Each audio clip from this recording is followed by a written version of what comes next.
வணக்கம் நேயர்களே, நான் உங்கள் இயற்கை வாழ்வியல் ஆலோசகர் ஹேமா. இன்னைக்கு நம்ம பார்க்க போற மருத்துவம் சர்க்கரையை பத்தி. சர்க்கரை எதனால வருது, சர்க்கரை வந்தால் எளிய முறையில் நம்ம எப்படி குணப்படுத்திக்கலான்றதை பத்தி இந்த பதிவுகளை பார்க்கலாம். வாங்க வீடியோக்குள்ள போகலாம்.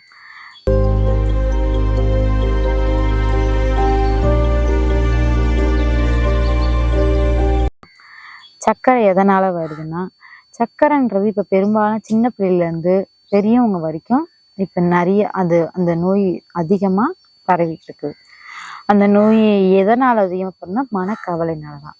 அது இனிப்பு நம்ம சாப்பிடக்கூடாதுன்னு சொல்கிறாங்க. அந்த காலத்துலலாம் இனிப்பு செரிமானம் ஆகலைன்னா இனிப்பு ஒன்று எடுத்து வாயில போடுன்னு சொல்லுவாங்க. அப்போதான் செரிமானம் ஆகும் அப்படின்னு சொல்லுவாங்க.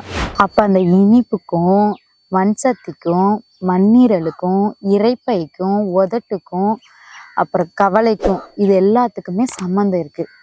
எதனாலன்னா கவலைனால. ஃபர்ஸ்ட் நம்ம கவலைப்பட்டோம்னா அந்த நேரத்துக்கு இப்ப ஒரு பிள்ளை ஸ்கூலுக்கு போயிருக்குது, இன்னும் நம்ம பிள்ளைங்க யாரோ வெளியே போயிருக்காங்க, இல்ல மற்றவங்களாம் நல்லா இருக்காங்க, நம்ம இப்படி கஷ்டப்பட்டுட்டு இருக்கோம் அப்படின்னு ஒவ்வொரு நம்ம கவலைன்னு நினைச்சு அந்த நேரத்துக்கு சாப்பிடாம செரிமானம் கொடுக்கும் போதே அந்த சாப்பிட்டாதான் அந்த இரைப்பை போய் வேலை செஞ்சு நல்ல சர்க்கரையா மாறி உடம்புக்கு எல்லா செல்களுக்கும் அனுப்பும்.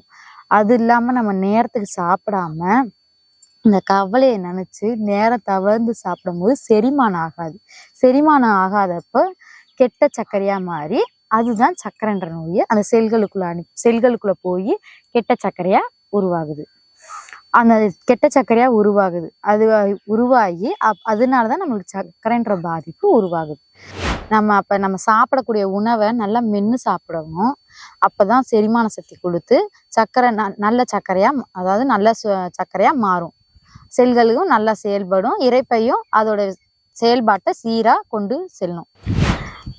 நம்ம வீட்டுல இருந்து எளிய முறையில இதை எப்படி நம்ம அந்த பாதிப்பை குறைச்சிக்கலாம்னா, காட்டு யானம்ன்ற ஒரு அரிசி வகை இருக்கு.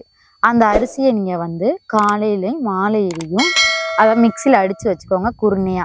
அதை கூழாட்டம் காய்ச்சி காலையும் மாலையும் குடிச்சு தினசரி வந்தீங்கன்னா இந்த சுகர் பாதிப்பு கொஞ்சம் குறையும்.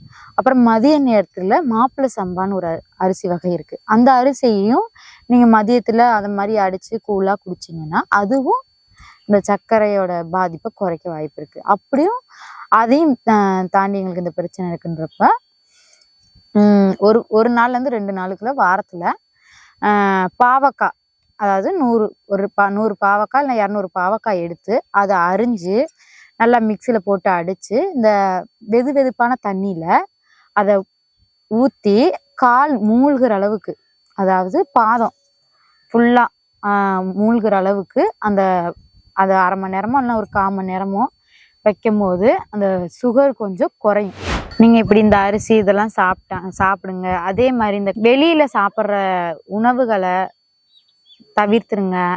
அப்புறம் இந்த கோதுமை, மைதா இந்த மாதிரி உணவுகளை தவிர்த்துருங்க. பாரம்பரிய செக்கில் ஆட்டின எண்ணெயை தவிர மற்ற எண்ணெய்களை நீங்க யூஸ் பண்ண ஆயில் ஃபுட்டுகளை சாப்பிடாம நீங்க தவிர்த்தீங்கனாலே இந்த சுகர்ன்ற பிரச்சனை வராது. அப்படி எங்களுக்கு இருக்குது, ரொம்ப வருஷம் இருக்குதுன்றவங்களுக்கு நீங்க பாரம்பரிய மருத்துவம் எடுத்துக்கிறது மிக சிறப்பா இருக்கும். நான் சொன்ன மருத்துவ குறிப்பை நீங்க வீட்டுல பயன்படுத்தி பாருங்க. அது எப்படி இருக்குன்னு கமெண்ட் செக்ஷன்ல சொல்லுங்க. இது போன்ற நல்ல பதிவுகளை காணும் வரை லைக் பண்ணுங்க, ஷேர் பண்ணுங்க. நன்றி.